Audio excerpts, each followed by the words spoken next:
खबरों के एक्सप्रेसवे से आगे रुक करते हैं सियासी ढाबे का, जहां आज की सबसे दिलचस्प खबर मौजूद है। लोकसभा चुनाव के आखिरी चरण की 57 सीटों पर 1 जून को वोट डाले जाएंगे। इसके लिए सभी राजनीतिक दल अपनी जीत के लिए पूरा जोर लगा रहे हैं और अपनी अपनी जीत के दावे भी कर रहे हैं। आज प्रधानमंत्री मोदी ने पश्चिम बंगाल की अपनी रैली में टीएमसी समेत कांग्रेस और लेफ्ट पर जमकर निशाना साधा। वहीं ममता बनर्जी ने भी पलटवार करते हुए बीजेपी को धूल चटाने की बात की और यूपी के देवरिया में राहुल गांधी और अखिलेश यादव ने भी हुंकार भरी। अब देखना यह है कि 1 जून को होने वाले आखिरी चरण के चुनाव में मतदाता किसे अपना मत देंगे, ये बड़ा सवाल है। फिर एक बार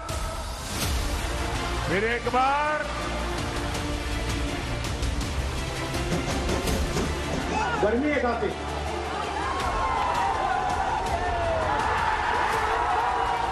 चारों ओर एक ही नारा है, एक ही संकल्प है, फिर एक बार मोदी सरकार।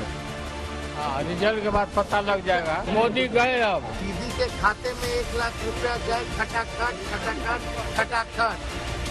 अब बीजेपी का हाल हो गया सफाचट सफाचट सफाचट।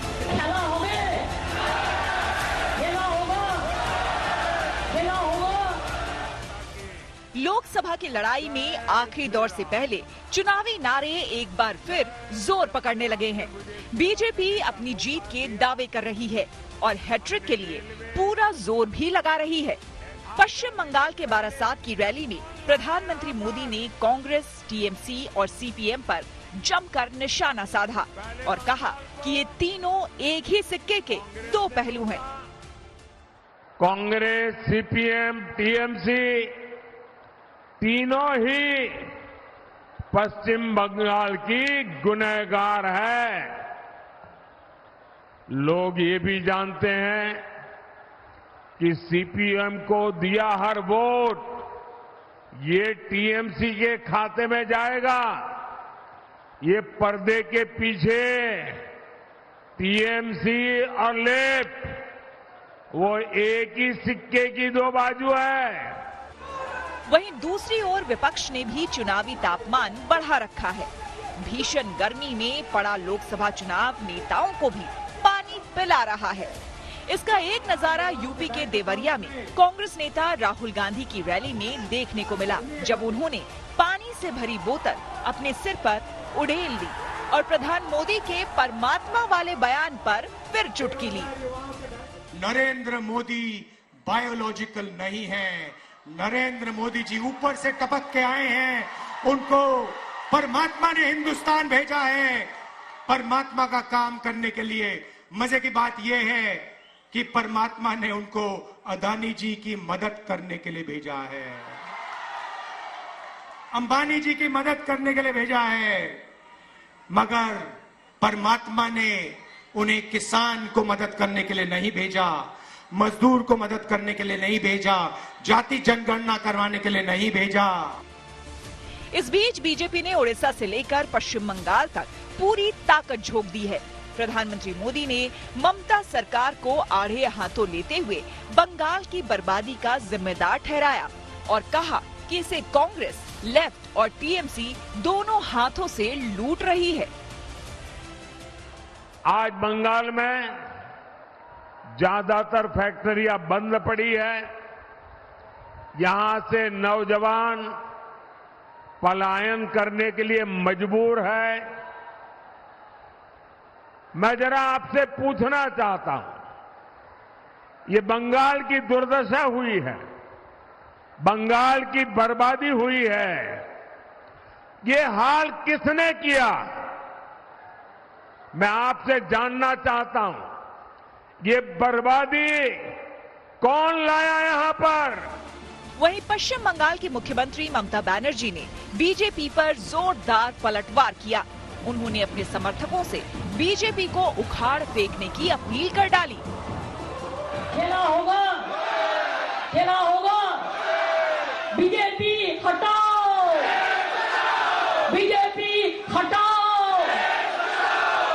बहुमत नहीं लेने से आजादी नहीं होता। आज भी याद रखना, बांग्ला ही रहा है। इसी के लिए हम अगर सीपीएम को ऊपर उखाड़ दे सकते थे तो हम बीजेपी को भी उखाड़ देंगे। ये हमारा वादा है, ये हमारा वादा है, ये हमारा वादा है। आखिरी दौर में कुल 57 सीटों पर मतदान है, लेकिन देश की नजरें उत्तर प्रदेश के पूर्वांचल की 13 सीटों पर टिकी है, जिसमें प्रधानमंत्री मोदी की वाराणसी सीट भी शामिल है। वोटिंग से पहले राहुल गांधी और अखिलेश यादव की साझा रैली ने सियासी तापमान बढ़ा दिया है। संविधान बचाओगे आप लोग। ये संविधान वही है जो हमें आपको सम्मान दिलाता है, हमें आपको हक दिलाता, अधिकार दिलाता है। यही संविधान हमारी संजीवनी है।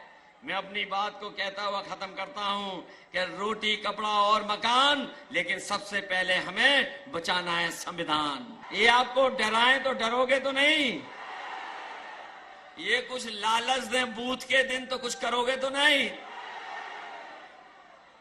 ये घालमेल करें तो बच के रहोगे। पश्चिम बंगाल में तो वहां भी कांग्रेस और ममता बनर्जी एक दूसरे से लड़ रही हैं।